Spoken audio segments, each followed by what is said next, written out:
apa kabar? Semoga kita masih dalam keadaan sehat ya. Kami dari kelompok 4 yang anggotanya terdiri dari Anggrini, Filza, Rebecca, Rian, dan Tesalika akan mempresentasikan materi yang berjudul Perencanaan dan Pengambilan Keputusan. Tapi sebelum itu, apakah kalian tahu apa itu perencanaan?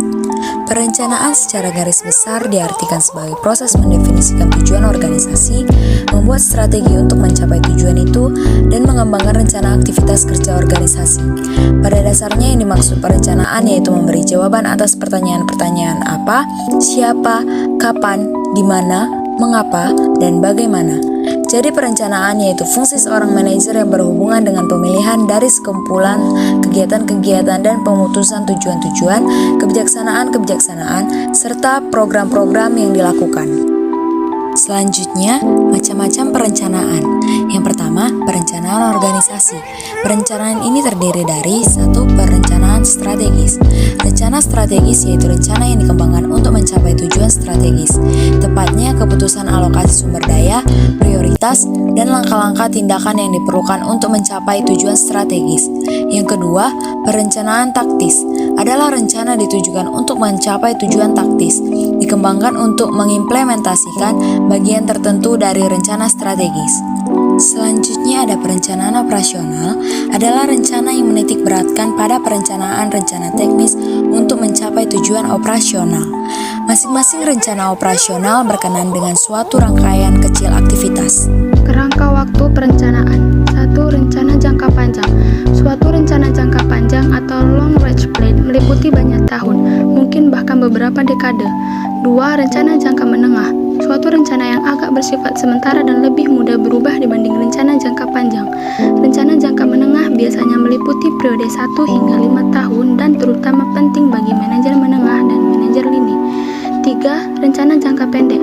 Seorang manajer juga mengembangkan suatu rencana jangka pendek yang memiliki kerangka waktu 1 tahun atau kurang. Rencana jangka pendek atau short range plan sangat mempengaruhi aktivitas sehari-hari manajer. Terdapat 2 jenis rencana jangka pendek. Yang pertama itu ada rencana tindakan atau action plan, merealisasikan semua jenis rencana. Sebaliknya, rencana reaksi atau reaction plan adalah rencana yang dirancang untuk membuat perusahaan dapat bereaksi terhadap situasi yang tak terduga. Tanggung jawab untuk menetapkan tujuan perencanaan. 1. Staf perencanaan. Khususnya staf perencanaan dapat mengurangi beban kerja manajer individual, membantu mengkoordinasi aktivitas perencanaan manajer individual, membawa berbagai alat dan teknik yang berbeda untuk menyelesaikan masalah tertentu, berwawasan yang lebih luas dibanding manajer individual, dan melangkah jauh melampaui proyek dan departemen tertentu. 2. Satuan tugas perencanaan. Organisasi terkadang menggunakan satuan tugas untuk membantu mengembangkan rencana. Satuan tugas semacam itu seringkali terdiri dari manajer lini dengan suatu minat khusus dalam bidang perencanaan yang relevan. 3. Dewan direksi. Dewan direksi atau board of directors bertugas menetapkan misi dan strategi perusahaan. Di beberapa perusahaan, dewan tersebut berperan aktif dalam proses perencanaan.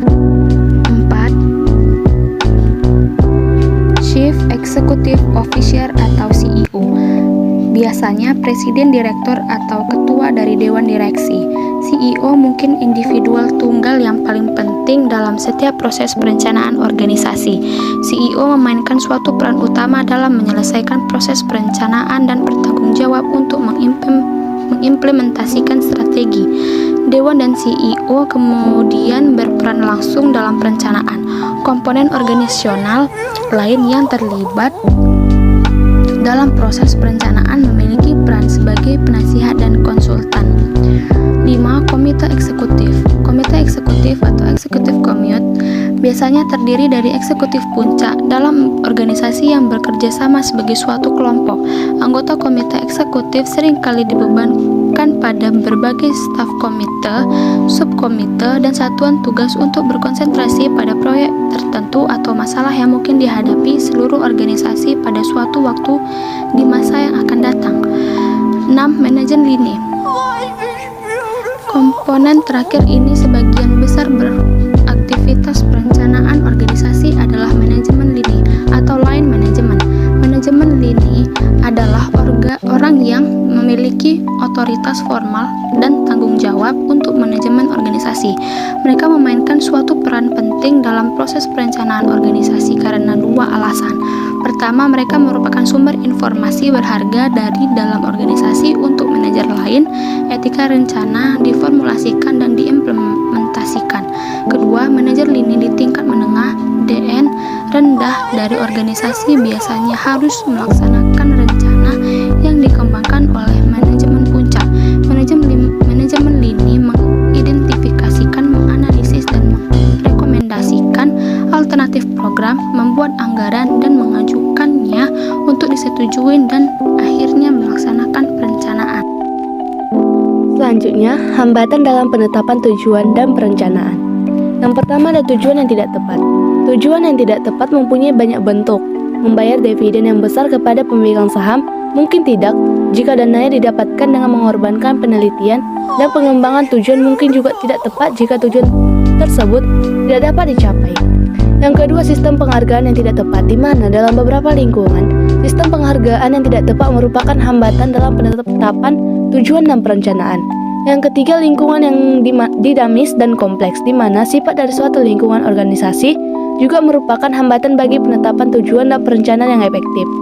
Perubahan yang cepat, inovasi teknologi, dan persaingan yang ketat juga dapat meningkatkan kesulitan bagi suatu organisasi untuk secara akurat mengukur kesempatan dan ancaman di masa mendatang.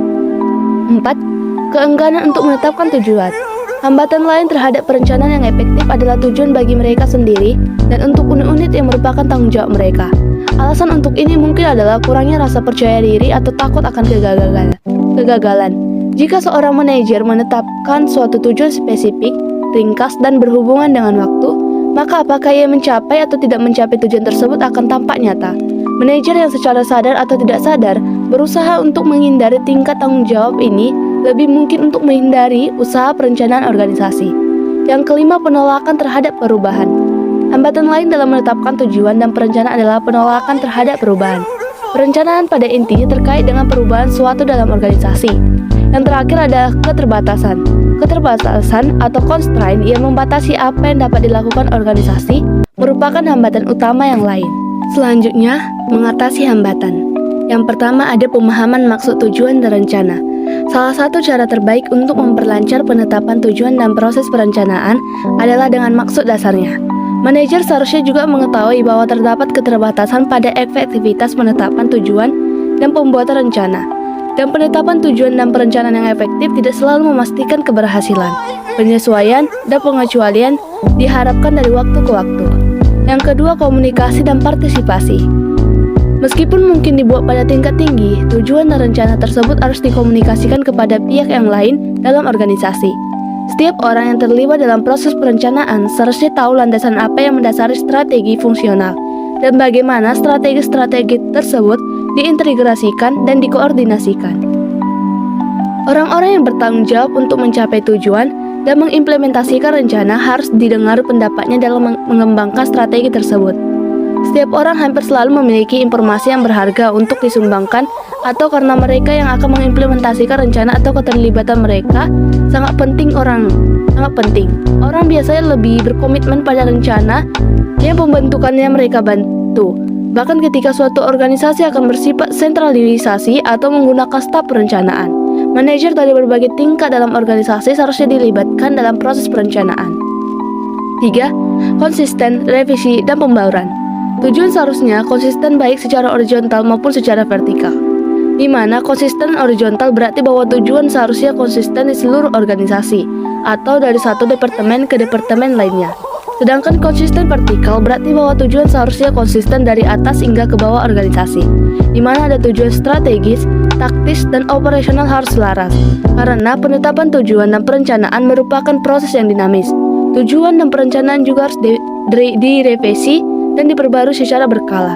Banyak organisasi melihat perlunya merevisi dan memperbarui dengan frekuensi yang semakin tinggi. Yang keempat, sistem penghargaan yang efektif. Secara umum, orang seharusnya diberi penghargaan, baik karena menetapkan tujuan dan rencana yang efektif, maupun karena berhasil mencapainya. Karena kegagalan terkadang berasal dari faktor-faktor dari luar pengendalian manajemen. Orang seharusnya Dipastikan bahwa kegagalan dalam mencapai tujuan tidak akan selalu memiliki konsekuensi hukuman. Pengambilan keputusan. Pengertian keputusan. Pengambilan keputusan sangat penting dalam manajemen dan merupakan tugas utama dari seorang pemimpin. Definisi pengambilan keputusan menurut beberapa ahli. Menurut Jerison, pengambilan keputusan dapat dilihat sebagai suatu hasil atau keluaran dari proses mental atau kognitif yang membawa pada pemilihan suatu jalur tindakan di antara beberapa alternatif yang tersedia. Menurut G.R. Terry mengungkapkan bahwa pengambilan keputusan adalah sebagai pemilihan yang didasarkan kriteria tertentu atas dua atau lebih alternatif yang mungkin. Menurut Soharnan, pengambilan keputusan adalah proses memilih atau menentukan berbagai kemungkinan di antara berbagai situasi-situasi yang tidak pasti. Pembuatan keputusan terjadi di dalam situasi yang membuat seseorang harus membuat prediksi ke depan, memilih salah satu di antara dua pilihan atau lebih, membuat estimasi mengenai frekuensi perakiraan yang akan terjadi. Selanjutnya, teori pengambilan keputusan. Yang pertama, teori rasional komprehensif. Unsur-unsur utama dari teori ini adalah 1. Membuat keputusan dihadapkan pada suatu masalah tertentu yang dapat dibedakan dari masalah-masalah lain. Yang kedua, tujuan-tujuan, nilai-nilai atau sasaran yang mempedomani pembuat keputusan amat jelas. Yang ketiga, berbagai alternatif untuk memecahkan masalah tersebut diteliti secara seksama. Yang keempat, akibat-akibat yang ditimbulkan oleh setiap alternatif yang dipilih diteliti. Yang kelima, setiap alternatif dan masing-masing akibat yang menyertainya dapat diperbandingkan dengan alternatif-alternatif lainnya. Yang keenam, pembuat keputusan akan memilih alternatif dan akibat-akibatnya yang dapat memaksimalkan tercapainya tujuan, nilai, atau sasaran yang telah digariskan. Yang kedua, ada teori incremental. Pokok-pokok teori ini adalah 1. Pemilihan tujuan atau sasaran dan analisis tindakan empiris yang diperlukan dipandang sebagai sesuatu hal yang saling terkait daripada sebagai sesuatu hal yang saling terpisah. Yang kedua, pembuat keputusan dianggap hanya mempertimbangkan beberapa alternatif yang langsung berhubungan dengan pokok masalah. Yang ketiga, bagi tiap alternatif hanya sejumlah kecil akibat-akibat yang mendasar saja yang akan dievaluasi. Yang keempat, masalah yang dihadapi oleh pembuat keputusan akan didefinisikan secara teratur. Yang kelima, bahwa tidak ada keputusan atau cara pemecahan yang tepat bagi tiap masalah. Yang keenam, pembuatan keputusan yang inkremental pada hakikatnya bersifat perbaikan-perbaikan kecil. Yang ketujuh, karena para pembuat keputusan itu berada dalam keadaan yang serba tidak pasti. Selanjutnya, teori pengamatan terpadu atau mixed scanning theory. Penganjur teori ini adalah ahli sosiologi organisasi bernama Amitai Etzioni. Etzioni setuju terhadap kritik-kritik para teoritis inkremental yang diarahkan pada teori rasional komprehensif. Akan tetapi, ia juga menunjukkan adanya beberapa kelemahan yang terdapat pada teori inkremental. Misalnya, keputusan-keputusan yang dibuat oleh para pembuat keputusan menganut model inkremental akan lebih mewakili atau mencerminkan kepentingan-kepentingan dari kelompok-kelompok yang kuat dan mapan, serta kelompok-kelompok yang mampu mengorganisasikan kepentingannya dalam masyarakat. Sementara itu, kepentingan-kepentingan dari kelompok-kelompok yang lemah dan yang secara politis tidak mampu mengorganisasikan kepentingannya praktis akan terabaikan. Model pengamatan terpadu juga memperhitungkan tingkat kemampuan para pembuat keputusan yang berbeda-beda. Secara umum, dapat dikatakan bahwa semakin besar kemampuan para pembuat keputusan untuk memobilisasikan kekuasaannya guna mengimplementasikan keputusan-keputusan mereka, maka semakin besar keperluannya untuk melakukan scanning dan semakin menyeluruh scanning itu, semakin efektif pengambilan keputusan tersebut. Dengan demikian, model pengamatan terpadu ini pada hakikatnya merupakan pendekatan kompromi yang menggabungkan pemanfaatan model rasional komprehensif dan model inkremental dalam proses pengambilan keputusan.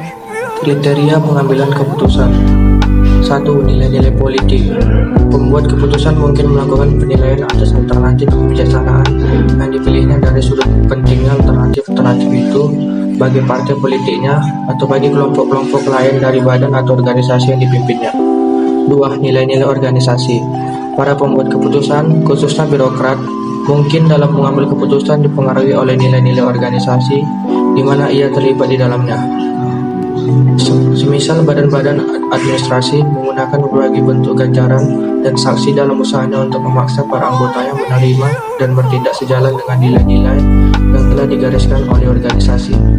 3. Nilai-nilai pribadi, hasrat untuk melindungi atau memenuhi kesejahteraan atau kebutuhan fisik atau kebutuhan finansial, reputasi diri, atau posisi historis kemungkinan juga digunakan oleh para pembuat keputusan sebagai kriteria dalam pengambilan keputusan. 4. Nilai-nilai kebiasaan. Satu hal hendaklah dicamkan, yaitu janganlah kita mempunyai anggapan yang sinis dan kemudian menarik kesimpulan bahwa para pengambil keputusan politik ini semata-mata hanyalah dipengaruhi oleh pertimbangan-pertimbangan demi kepentingan politik, organisasi atau pribadi.